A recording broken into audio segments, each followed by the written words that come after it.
நடுராத்திரி நம்ம தூங்கிட்டு இருக்கும்போது நம்மளோட ரூம்ல யாரோ ஒருத்தவங்க நம்மள வாட்ச் பண்ற மாதிரியே நம்மளுக்கு ஃபீல் பண்ணா நம்ம எந்த மாதிரி நம்ம ஃபீல் பண்ணுவோம்?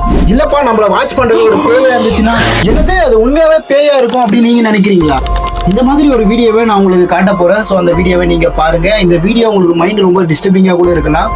இதை உங்க ஓன் டெஸ்க்ல நீங்க பாருங்க.